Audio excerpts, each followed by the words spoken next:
So people have been asking me to review some more affordable wireless audio gear on the channel, and today we have a very fitting product for that description. It is from a new brand that I had not heard of before, but after reading the feedback that they received and understanding their philosophy behind designing audio products, this earphone seemed very promising, and it is actually surprisingly capable in most areas. Hey guys, I am Siddharth, and this is Audioloop Hyperloop 1 review.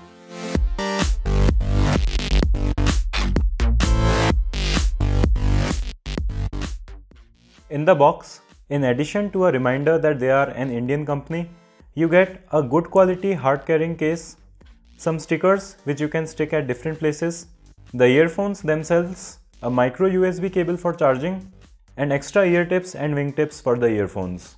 The design of Hyperloop 1 is pretty decent. The earbuds are made of metal and feel well built. You have a 3-button control for power, volume, and changing tracks, and the buttons are tactile and separated, so you can easily press the right one without looking. They have a clip that you can use to secure them on your body. These also attach to each other magnetically, which makes them very convenient to use. You can also adjust the length of the wire with this length adjuster. The noise isolation on these is really great. I go to a gym where they play music very loudly, and these block that really well. And another great thing about these is that you can crank the volume up really high, higher than what you get typically with wireless audio products. So when I am listening to podcasts which sometimes have lower volume, I can just crank the volume up, and coupled with the great noise isolation, these are just perfect for the gym. And I use these personally at gym because of this reason, even after having gear that costs much more than this.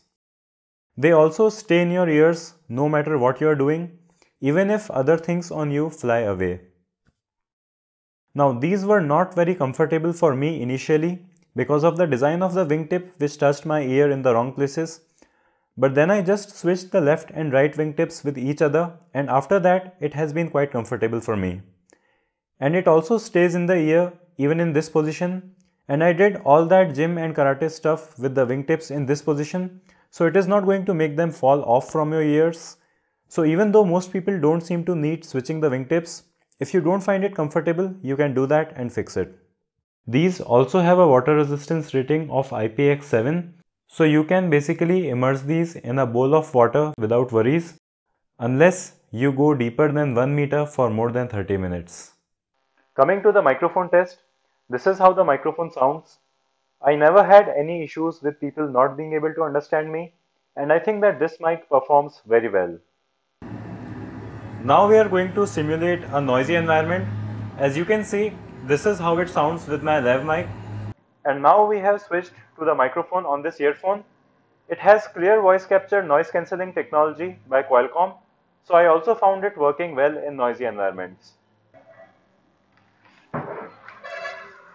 These don't support aptX codec, but they do have a Qualcomm chipset, so you don't have to worry about wireless audio transmission and audio quality not being good enough for the drivers we have here. Now finally coming to the sound quality, I have to say that I was really not expecting a 3000 rupees wireless earphone to sound this good.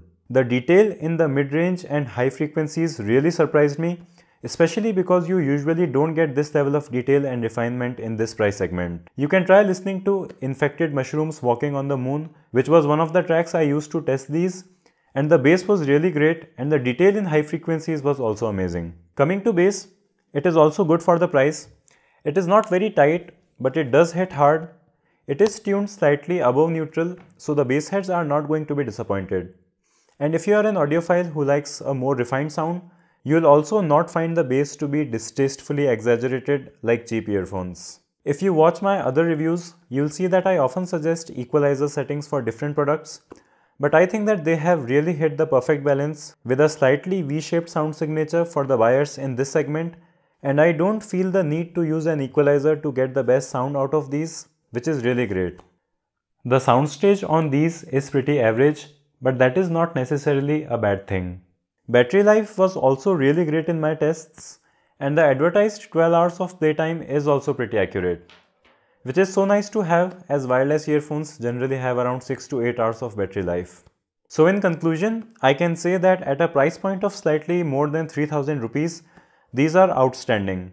The build, comfort, isolation are great, the battery life is exceptional, and the sound quality and balance is something that I really don't think you can find in this segment. So I can really give these a huge recommendation, and it is really great to see that people who can't spend a lot on an earphone can not only get a good quality sound with these, but also have an earphone that can perform well overall. This is the first product that I have tried from Audioloop, and if they are able to deliver similar levels of quality and value in their other products, I think that they will become a serious competitor in the market. So that was it for this review. You can buy these from my affiliate links in the description. Give this video a thumbs up if you liked it, or a thumbs down if you disliked it, and make sure that you are subscribed to the channel for more videos like this, and I will see you in the next one.